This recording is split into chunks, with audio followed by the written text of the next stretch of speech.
Well, hello everybody. Not sure if you'll see this in the morning or afternoon. I'm recording it in the morning, so I'll say good morning. As you can see, well, hope you can see me. But yeah, I'm on mission, but we have a late start, so I thought I'd get a quick broadcast in to everyone up in Green Bay. All's going well. Had a good night's sleep, which is always pretty exciting. So it is day 66, Church in the Time of Quarantine, May 22nd. And on this day in 1813, composer Richard Wagner was born. In 1859, Arthur Conan Doyle, the author of Sherlock Holmes and a guy who was really into seances. And in 1942, the Unabomber Ted Kaczynski was born. So happy birthday to all those. And 1967, Mr. Rogers premiered on this day. And in 1992, Johnny Carson had his last episode of The Tonight Show.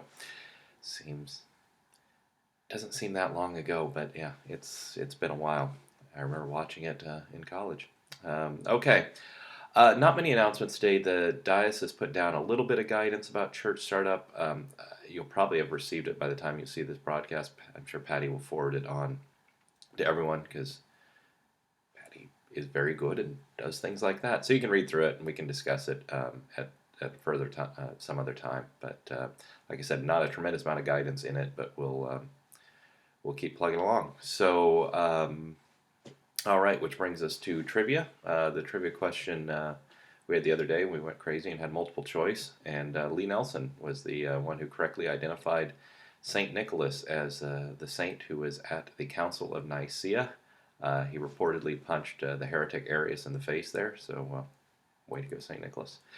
Okay, today we're going to have a little state trivia. So the 23rd state, the state became a state in 1820.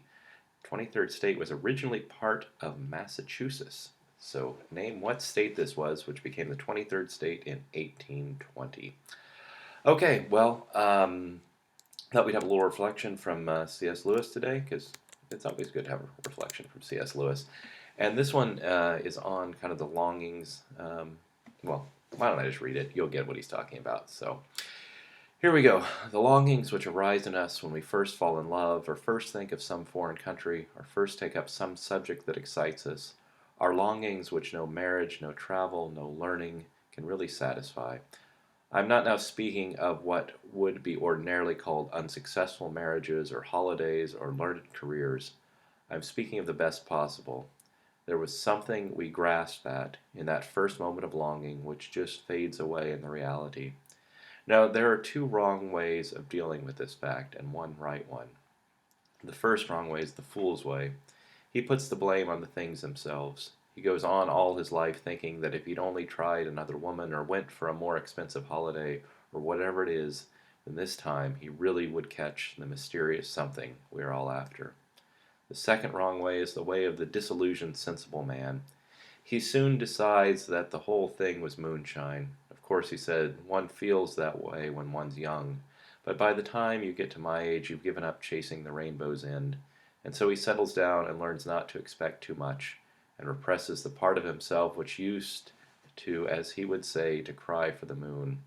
But supposing infinite happiness really is there, waiting for us, supposing one really can reach the rainbow's end, in that case it would be a pity to find out too late, a moment after death, that by our supposed common sense we had stifled in ourselves the faculty of enjoying it. The third and right way is the Christian way. The Christian says creatures are not born with the desires unless satisfaction for those desires exist. A baby feels hunger, well, there is such a thing as food. A duckling wants to swim, well, there is such a thing as water. Men feel sexual desire, well, there is such a thing as sex. If I find in myself a desire which no experience in this world can satisfy, the most probable explanation is that I was made for another world. If none of my earthly pleasures satisfy it, that does not prove that the universe is a fraud. Probably earthly pleasures were never meant to satisfy it, but only to arouse it, to suggest the real thing. If that is so, I must take care, on the one hand, never to despise or be unthankful for these earthly blessings, and on the other hand, never to mistake them for something else of which they are only a copy or echo or mirage. I must keep alive in myself the desire for my true country, which I shall not find till after death. I must never let it get snowed under or turned aside. I must make it the main object of life to press on to that other country and to help others to do the same. Well, that's C.S. Lewis today, and let's end with a prayer for guidance. O God, by whom the meek are guided in judgment, and light rises up in darkness for the godly, grant us in all our doubts and uncertainties the grace to ask what Thou wouldest have us to do, that the Spirit of wisdom may save us from all false choices, and that in Thy light we may see light, and in Thy straight path may not stumble, through Jesus Christ our Lord. Amen. All right, talk to you all soon.